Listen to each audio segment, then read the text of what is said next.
Кисело мляко с сода. 4 яйца с 2 чаши захар. Да, хубаво се разбиват. И да не ги опитваш през 2 секунди. Да не изядеш цялата тава. Бъркаме млякото, докато се активира с содата. Така, сега се измерва 2 чашки брашно. Силичко си. Не. Свършихме с миксера. Така, сега е много важно, след като сме разбили яйцата, Зори мърдите. 1 hour later. Да вземем с шпателка. Жително шпат. Така, сега изсипваме киселото мляко в яйцата, които са предварително разбити, както разбрахме.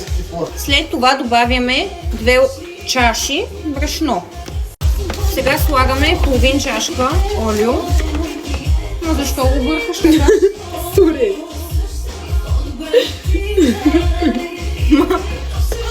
Това да не е застройка. Това е кекс с любов. Обираш хубаво. Сега, Добре, мами. какаото, което ще се използва, е това. Най-доброто. Имаме 3 пакета. Естествено няма да ги ползваме всичките. One eternity later. Малко забравихме, но и бакове. Така се чупатори. Слагаме малко, горе-долу 1 чайна лъжичка. Отделно содата е задължителна, но и бакове, за да може да ви бухне самия сладкиш. Слагате колкото искате какао, няма мерителна лъжичка за какао. И леко, не като Зори, леко бъркаш. Докато се ставки и стане една хомогенна смес. Берем сега тези орехи от малко реклама. Така трябва да ви изглежда сместа. Добавите, може да сложите лешници, орехи, без орехи, без лешници. Шоколад допълнително може. Вижте какви кремчета има. Този е с шампурка и роза. А този е с малина и крушу.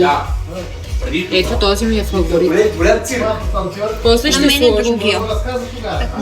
ще сложим отгоре върху бранди. Добре, взимате си една таличка.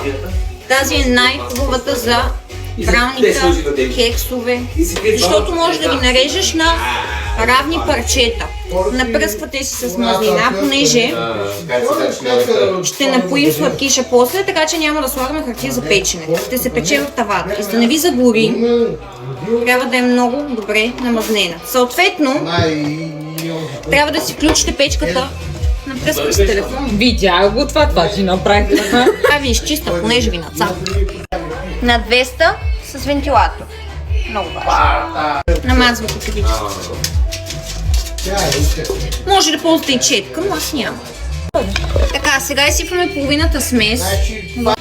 Така, сега аз ще си сложа от това От едната страна и това ще сложим от другата. леготи. Може и фъстъчно масло да ползвате сега, като се сетя. Да ви имаме съвсем мъничко. Ето тук.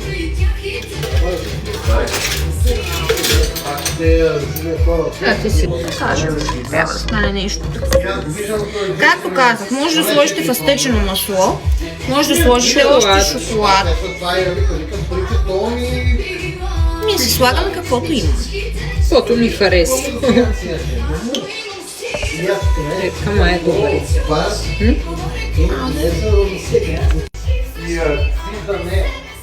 И аз казах, това е жена ми, това е един приятел, и него скратите, той ще си малко.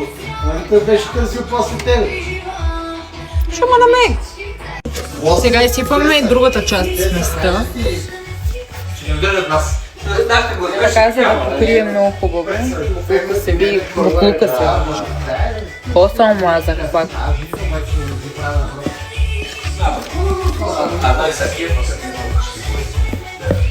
Задължително. Пробвате сместа.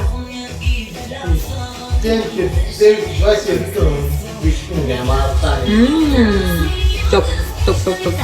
И 4 часа. Изтривате си тавата, за да не загори.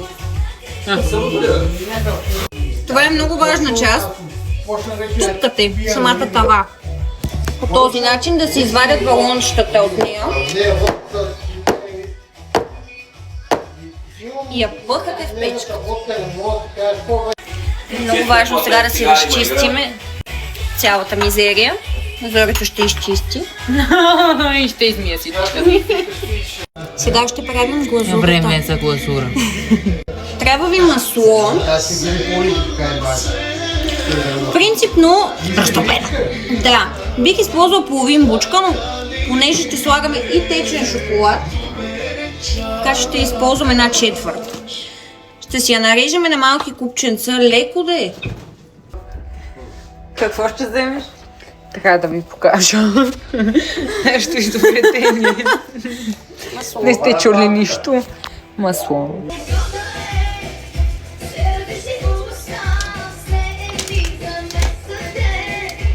Така, сега от това отива в микровълновата за 30-40 секунди, докато се разтопи. Така, сега най-важната част от цялото нещо е да си нарежеме сладкиша на квадратчета. Сега най-важната част трябва да направим дупки в блата, за да може да попие глазурата вътре. Будете насякъде, няма значение, дори ако се развали малко формата, това е без значение. Нали?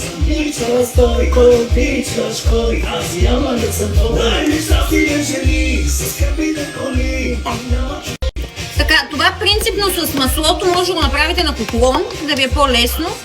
Но не, няма да ви е по-лесно, така ще ви е по-лесно. Слагате малко захар вече в разтопеното масло и го връщате в микровълновата, за да може да се разтвори самата захар. Ще има и какао, ще има и от това. Нищо, че сложихме 2 чаши захар. Това е без захар. Зори, Нищо, че сложихме 2 чаши захар. Зори, виж го. Трябва да прави такива балончета. Ето такива балончета. Ето така е надупкания кекс.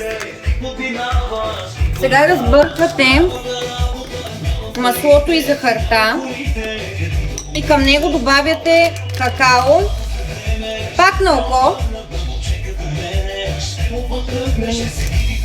и бъркате. Ще ме спреш ли? И сега добавиме от този шоколад. Този ми харесва, понеже е черен. В смисъл, натурален шоколад е, не е млечен, но може да сложите и нутела. Просто такова имам. Слагате и бъркате. Така трябва да ви изглежда глазурата. И сега моята любима част. Изсипваме.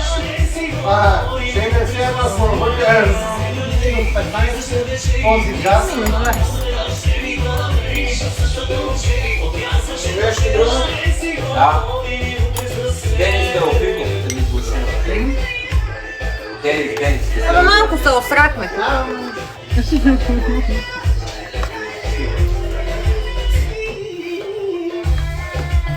Не ма стане така. Добре, чакайте малко. Рефреш. Принципно тази тава е малко голяма за глазурата, която направихме, така че ще разтопим още само шоколад. Правихме работата с половин буркан шоколад. Идеално е. Така е. Сега с ножа минаваме отново по линиите. Кексът е толкова крехък, че се чупи. Може да го едете топъл, студен, с сладолет, без сладолет, с мишесте, ако искаш. Ако щеш. И това, действително. Така, беше много време. Примерно 6